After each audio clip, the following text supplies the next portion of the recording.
There was this aha moment, and I was put all the pieces together. E-commerce is exploding. There was all these retailers cropping up, including this new generation of digital retailers. We're starting to see clues that this was working in other markets. And I'm like, okay, we just got to do this. And I sort of designed the product over the holidays and came back in early January with the team and said, guys, this is exactly what we have to do. And then it just took off. Like, that was the inflection point. I mean, at that time, we felt like we were in a race against the clock, a race against competition coming in, which eventually did arrive. We felt that there was a land grab. Got to go out and get them. You have to establish that distribution, because if you don't, someone else will. It's often said as a startup, your only advantage is speed, right? Like, you don't have the most capital, you don't have the most people, you don't have the most credibility, but you can go fast and you can be nimble. When we were about to launch, I had the whole team together in the boardroom, and I said, we are first out of the gate. We're highly confident that this is important and this is going to work. But this is not forever. Growth is everything in terms of your ability to fundraise, your ability to attract talent. If you're not growing at a certain rate, multiple things start to come apart on you. And so that was everything.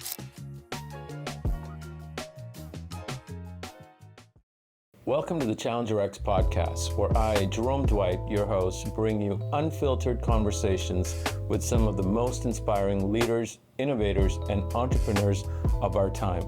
This podcast is all about uncovering the stories behind the success, stories of grit, resilience, and bold decision-making that have challenged conventional thinking and changed industries. Today, I'm thrilled to welcome Wayne Pommen to the podcast. Wayne is someone I've admired for years, not just for his business acumen, but for his ability to turn bold ideas into transformative businesses. As the former president and CEO of PayBright, Wayne didn't just lead a company, he reshaped an entire industry by pioneering buy now, pay later solutions in Canada.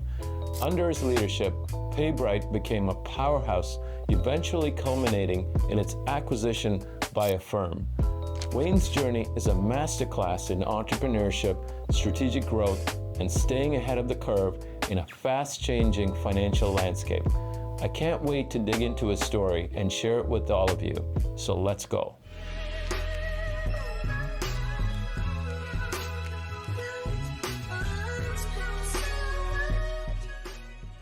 So Wayne Pommen, great to have you on the Challenger X podcast. Both of us have some roots in financial services. You are you are the original CEO for PayBright. PayBright was one of those companies that was quite transformative in the fintech and lending landscape in Canada. So tell me how you found PayBright and how that led to one of the most significant companies in finance in Canada. Sure, and thanks very much for having me. It's great to be here and to take the trip down memory lane with you. In some ways, It seems like a long time ago, but it wasn't that long ago. So rewinding the clock back to 2014, 2015, I was working in private equity at that time at TorQuest Partners in Toronto, and I had developed a bit of a focus or a specialty there looking at like non-bank financial services, right? So this thesis that in Canada, the big banks dominate a huge waterfront of financial services, but there are certain things that they don't do for reasons of regulation or technology or what have you. And so we tried to find spots around Canada where you could build a sizable business and you weren't competing with the banks. And so one of the businesses we invested in, for example, was Advancit, which was like a small business lender, just to give an example. Mm-hmm. So I spent the whole summer of 2013 trying to buy a point of sale lending business in the home improvement space. And so I learned a lot about that business model and sort of how it worked and how you would fund it and why it was a great business. We ultimately ended up not doing that deal, but I learned a ton from that. And then and I realized it was an area where the banks really would struggle to compete because the point of sale aspect of it is so intensive in terms of technology and distribution. So then in 2015, this opportunity fell in my lap to take over as CEO of a tiny little business called HealthSmart Financial Services, which was doing point of sale lending in the healthcare space. So doing 6 and 12 month interest-free payment plans for things like dental procedures and hearing aids and so on. A very tiny company, 5 employees, and it was a division of a larger company. I partnered with the existing shareholders, became the CEO. We spun it out. That was in December of 2015. And over the next 5 years, that business completely transformed into Canada's first buy now, pay later company doing e-commerce installment plans, and we renamed it PayBright. And so we grew to about 200 people by January of 2021 when we sold to Affirm, which is the US market leader and where I still work. So lots we could dig into there, but that's the overview. What a great story. But early days, you got into financing when the banks were pretty dominant. They still are in most respects in financial services. And you are a true challenger. You were trying to disrupt a very traditional landscape when it comes to lending. How did you have the foresight to say there's an opportunity here despite these massive players that had significant amounts of capital on their balance sheet for lending? Yeah, so how things unfolded. So initially, as I mentioned, the business was focused in the healthcare space. And in my opinion, it had never really tried to grow aggressively in healthcare. So we spent the first year of 2016 trying to grow in healthcare, and we doubled the business, but off a very small base. And we realized that healthcare is so fragmented that once you have like the largest dental chain, like Dental Corp, and the largest fertility chain and hearing aid chain, it gets very small in terms of the distribution. You go after the merchants you could partner with. And so we're sitting there saying, all right, like what other verticals should we go into? Should we go into like automotive? Should we go into home improvement? And we quickly realized that e-commerce was this whole unfolding retail market that had no financing options designed for it other than people just using their credit cards. And we realized that we could be a first mover there, and the installment platform that we'd already built would be ideal for e-commerce. And we also saw that this was starting to work in other markets. You were seeing it in Australia. Some European countries had, what became known later as buy now, pay later. It was starting in the US. And so that's when we said, aha, we can do this first. And we raced to launch that product to be the first in Canada in 2017. And, as you referenced the banks there was just no way the banks could participate in that distribution model at that time, given the technical demands and the distribution and the interface with the retailers that's required. But we were lucky that they were happy to lend us money, not initially, but over time they were willing to lend us money and have us be the technical and distribution front end of the business.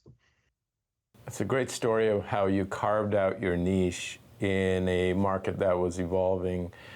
I want to unpack a bit on how you, as the CEO, were thinking about the opportunity. What are the data points? I love the fact that you saw experiences in other markets and used those as sort of markers to infuse your own strategy. Were there other things you were looking at? Was there some gut instinct that was saying, hey, there's an opportunity here for buy now, pay later as an option in Canada, and we could be the first? So, there was this aha moment. I think it was like December 2016. It was around this time of year, like, holidays, and I had my head was a bit clearer, and I was putting all the pieces together, right? Like, e-commerce is exploding. Canada was a bit behind the US, right, in e-commerce growth, but it was starting to really take off. There was all these retailers cropping up, including this new generation of digital retailers. No online credit options. We had an installments platform. We're starting to see clues that this was working in other markets. And I'm like, okay, we just got to do this. And I sort of designed the product, over the holidays, and came back in early January with the team and said, guys, this is exactly what we have to do. And like, if we do nothing else in the next few months, we have to get this launched. And then at that time, we were super lean. We did not have, tons of resources and vast numbers of engineers. We had to be very accurate with our shot on goal in that first product. And so we pre-sold it to two retailers. We went to Endy, the mattress company, and we went to Casper, also the mattress company, and got in front of them and said, look, we really think that you should be using this product given your category. You should have a pay over time option on your site. And they're like, we agree. That's great. Like, who's doing that in Canada? And we said, well, we're going to do it. They're like, sorry, aren't you like a health financing company? Like, I don't get it. Like, no, we're going to build this. We're going to rebrand. We're going to do it for you. And we launched Endy and Casper in the summer of 2017. And those were the first like buy now, pay later transactions in Canada. And it just took off. Like that was the inflection point. And everything we did for the next 3 or 4 years was trying to go deeper on that, vein of gold in the rock that we struck. That's kind of how we went from slow growth, healthcare, not that scalable, not that large of an addressable market to what became buy now, pay later. Yeah. It's incredible. I speak to a lot of CEOs on this podcast of startups, and there's always that inflection moment where they make that sale to a customer in a new vertical, which opens the door for this massive new addressable market, which it sounds like you did. And now you're certainly wider across the retail landscape. How important was speed to market? I talk a bit about this in my book, Challenger Mindset. How important was speed to market in the context of you guys being the first in Canada? Super important. I mean, it's often said as a startup, your only advantage is speed, right? Like you don't have the most capital, you don't have the most people, you don't have the most credibility, but you can go fast and you can be nimble. And so that was big for us. Like the minute we realized that this is what we should be doing, we can't do this fast enough. And I remember when we were about to launch, I had the whole team together in the boardroom, and I said, this is a first mover advantage in this market. We are first out of the gate. We're highly confident that this is important and this is going to work, but this is not forever. This is a window of time where we're going to be by ourselves. If we're lucky, we're going to get a year. And then we're going to have foreign competition. We're going to have domestic fintech competition where maybe the banks are going to start to figure this out, which, eventually like RBC figured it out. And we got lucky. Our 1 year actually was like 2 or 3. And we just did everything we could to maximize that window and get that distribution out into the retailers, because that's the moat, right? Like once you're installed in the retailers as the payment option, you get very hard to displace. And so we we only did a few smart things over the time, but like deciding to go into e-commerce when we did and maximizing speed after that was key. Now take me inside those team meetings, because a lot of us in the early days of our ventures, we want to move quickly. Not everyone is buying the whole move at speed idea. Did you get buy-in from your team? How did you get buy-in from your team to, work around the clock to make this happen quickly? Yeah, I mean, so I think the those of us on the leadership team, we try to set a good example, right? Like we were super focused, working super hard. This was our number one priority in life. It was very intense, and we had a culture of like never letting down a retailer, never letting down a customer. And so that was the sort of kernel that people rallied around. But what happened then is we got into this groove of growth where it was like this wave was pushing us along, and you had to sink or swim, where like we would go sign up these huge retailers. You have no choice but to launch or fail, right? Like you had to deliver for them. Then you would launch with these big retailers, and through their website, get thousands and hundreds of thousands of customers taking out loans. So then you had to scale up for that operationally and have the funding. And so because of the market opportunity we were tapping into, there was this wave of growth, and everybody's like, we just have to do this. We have to do it. And so that was very exciting for people, even though it was incredibly stressful. And we ended up with this like core team of people who just gave blood, sweat, and tears for multiple years to kind of capture that opportunity. And people look back now and, they recognize it was super hard and super stressful, but it's also like some of the proudest times that people had was the team culture that comes out of that crucible that we were in. So yeah, it came together very organically, but it was an incredible time of life, like unbelievably fulfilling to be in a company scaling the way that we were back in like 2018, 19, 20. And all along, you've sold this, you're seeing the customers adapt, you're getting that validation. What was the pressure like to now build it, operationalize the back end? As you know, most of our CEOs are quite good at selling to the customer, but now you've got probably lots of underwriting and faster approvals and all of that back end operational work that had to be done. So how did you make all that work so you didn't let customers down as you scaled up so quickly? Yeah, I mean that's where most of the stress came from, right? Like it's all well and good to launch with Samsung or Wayfair, but there's a lot, of technology and engineering and customer service that goes into it. And a lot of the time, we probably looked from the outside like everything was great, and but it was like the duck below the water, right? Like swimming like crazy, and a lot of late nights, a lot of stress. I freely admit a lot of drop balls. Like there were times where we pissed off customers or disappointed retailers by making a mistake, and you just have to. All you can do is keep moving, right? Fix it as fast as you can, prioritize ruthlessly, add resources as much as you can afford to solve these problems, and just keep going. And every company that has the luxury or the privilege of going through this rapid moment of scale faces this in one way or another, and you just do your best to get through it and not have it blow up the company at the time. And we were fortunate that we were able to make it to the other side. Yeah. But it's quite an experience.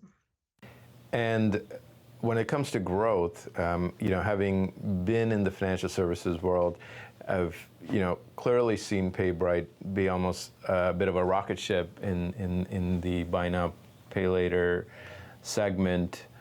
Was growth your North Star? And how were you building that culture of continuous growth as you built out your share in the market? Yeah, so I mean, at that time, it was very growth focused, and we felt that there was a land grab, like a one time only land grab of the e-commerce merchants, right? You've got to go out and get them. You have to establish that distribution, because if you don't, someone else will. And so we felt like we were in a race against the clock, a race against competition coming in, which eventually did arrive. And the other thing is, from early stage businesses, growth is everything in terms of your ability to fundraise, your ability to attract talent. If you're not growing at a certain rate, multiple things start to come apart on you. And so that was everything. And we knew that there would be a time where things would need to get a little more sustainable, and we would have to catch up on some of the foundational pieces. But for a few years there, everything was subordinated to growth. Yeah, I mean, it was, again, a super exciting time, but we just didn't feel like we could pass up opportunity. The one thing it did force us to do, though, is be very focused on what we were selling in the product, right? And you know how it is in a startup. You're constantly thinking of, oh, what if we did this adjacent product or that adjacent product? Oh, we got asked for this thing, we got asked for that thing. We had the benefit of just forcing that all out of our brains and just focusing on the core product, which had so much growth in it. And that was part of how we were able to get through that period, I think, like not dividing our forces at all, product wise. That's great advice, staying focused on the thing that is your primary growth driver, because it is so tempting to go after a lot of the other opportunities out there. Now, all along, as you're growing, you must see in the shadows, the big banks are watching and sort of observing, the success you're having. So how are you thinking about playing offense, but also potentially having to play defense against these big giants out there? Yeah. So I should mention, on the one hand, the more we grew, the more the banks wanted to fund us. So we were partners with them in some sense. But in terms of the business itself, foreign and domestic fintech got in the game quicker than the banks, right? Eventually, RBC did come along with their pay plan product, but they didn't really get rolling with that until 2020, 2021. And we'd already established a pretty good lead. And then we sold the business, before they could make a dent. But what's interesting, and we can talk more about the exit, we did one of the features of the exit process that we ended up going through was several of the Canadian banks wanted to buy us. And so there was this multifaceted relationship with the banks where it's like, well, they're funding us and they might be competing with us and are studying what we're doing, but maybe they want to buy us. And so there was this complicated thing going on, and we had relationships with multiple people at the bank. And the sort of nature of what we were discussing was different depending on who you were talking to. So, it's part of, as you know, like part of being a CEO is like that situational awareness of like, who are your friends and enemies and future partners and future acquirers. And it's a constantly shifting mix as you go along, right? It's an interesting dynamic for fintechs in Canada where you could be partners with the bank and still compete with them. I see that a lot. What advice do you have for fintechs in Canada that are in the early stages or now scaling up? You've had, a great, run at scaling up your own fintech and then ultimately exiting. What kinds of things should they be looking for? Well, it's hard to give too much generic advice, but I think the most important thing is just keeping your head down, focusing on your customer and your product. Like, what are you serving? What are you delivering? What value you're bringing? And how do you keep making that better and better and better and better? Everything flows from that. And it's hard to predict at the beginning what strategic choices you'll be faced with, right? In terms of who's competing with you or who wants to partner with you or who wants to buy you or what have you. You can't, you won't get anywhere if you're not delivering a valuable product to customers that love you and love it, right? So everything flows from that. That's probably my most generic advice. And then if you're successful there, then opportunities will multiply as you go along. I always like to say to many of the young entrepreneurs, find 100 customers that love you, that will really say amazing things about you, and the rest is going to be history. I want to talk about your exit. It's great to now see that PayBright went through this rapid growth, and then you ultimately exited to Affirm. So talk to me about that process and that journey, how that all came together. Yeah, so it was not the plan to sort of sell the business when we did. Things were going great. We were very pleased with our position. We felt like we'd reached critical mass. We'd raised enough funding to be in good shape, and we were not that unprofitable, actually. We were doing sort of the Canadian thing and not trying to have a huge burn. And so we felt like we were in pretty good shape. COVID hit, which was initially very scary, right? Like, I thought retail sales are going to collapse and our funding is going to go away and customers aren't going to repay us, so I didn't sleep for a few weeks.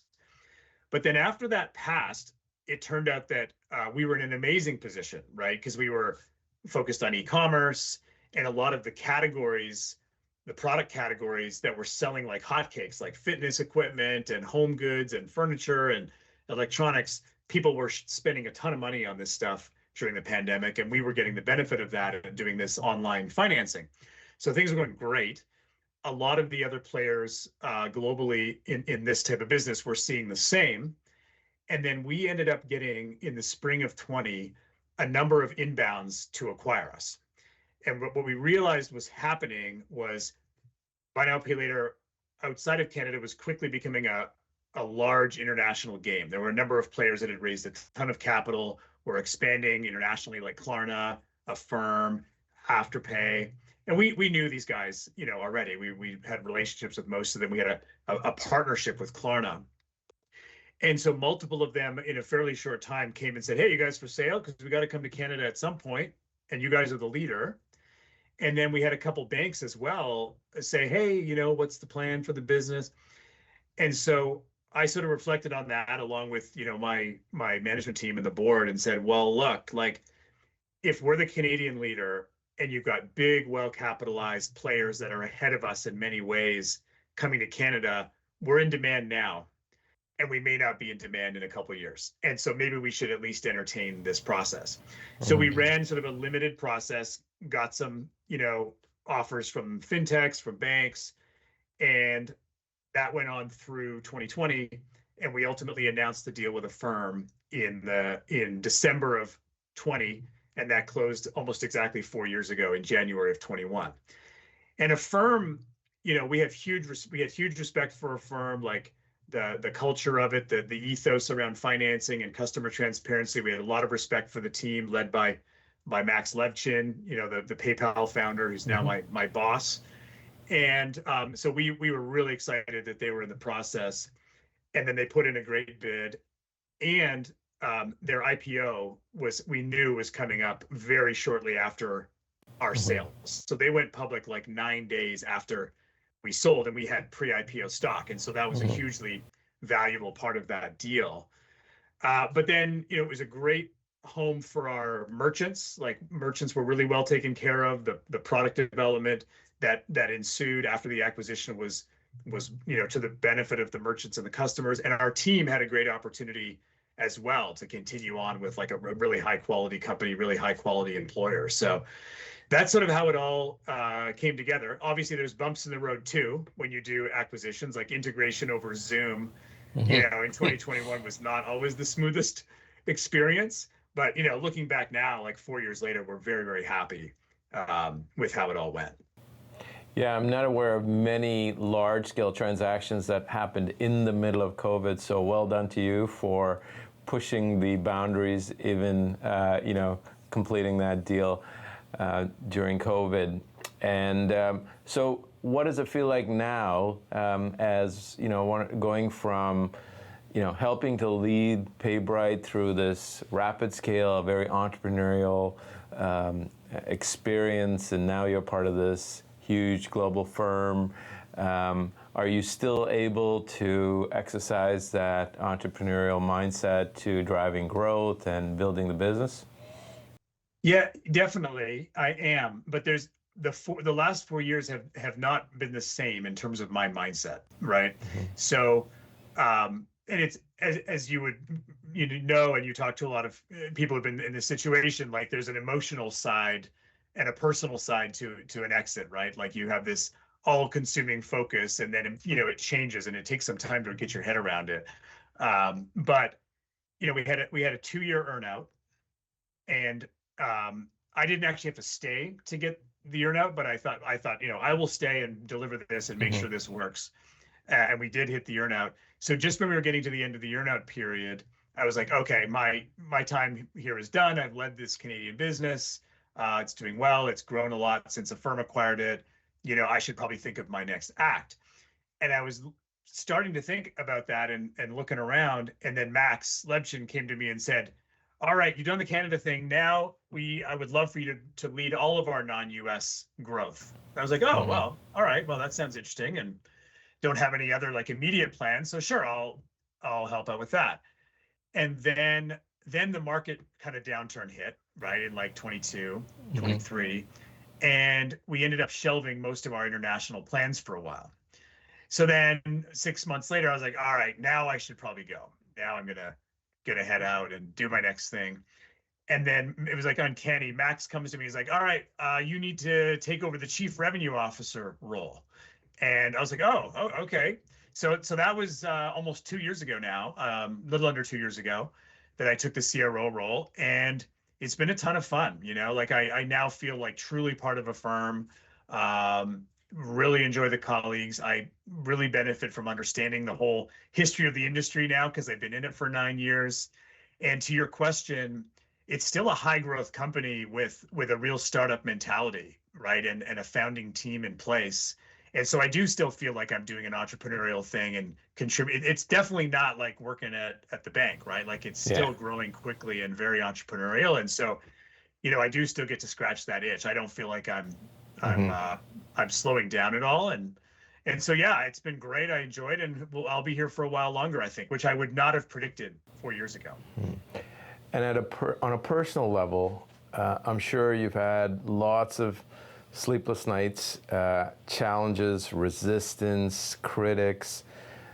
How do you think about all that on reflection with this amazing journey you've had? Well, I mean, like in so many walks of life, I guess all you can do is just keep going, right? Like if you're reasonably, even if you're only partially confident you're on the right track, you just kind of have to keep going. There's no substitute. And in like any walk of life, my wife and I try to teach this to our kids. It's like just keep going. Like persistence and not quitting is a pretty big percentage of success in life. And it's the same, right, with building businesses sometimes. And so even on the worst days, if you're like, I'm pretty sure we're still headed in the right direction, just keep going. And it's quite remarkable how keeping going, and even if you're winning only 55% of the time, how that compounds over a decade and into some great results. And I think probably a lot of business leaders feel the same way. But it's very hard to imagine now. Like, so when I took over at HealthSmart, I think the loan volume that year was less than $1 million. The revenue was less than $1 million. The loan volume was about $6 million. And when we sold PayBright, we had done $220 million in the year we sold. And now we're going to do over $30 billion, this year at a firm. So in the period of 9 years, the scale has gone from barely existent to this, pretty big business. And it's what a privilege to be part of the growth of an industry like that. It's been a lot of fun, and it just shows by being persistent and putting one foot in front of the other, huge things can happen. Great way to end the show, Wayne Pommen. What an honor it is to have you on the Challenger X podcast. We're looking forward to hearing back from you on your next chapter and continued growth and success at a firm.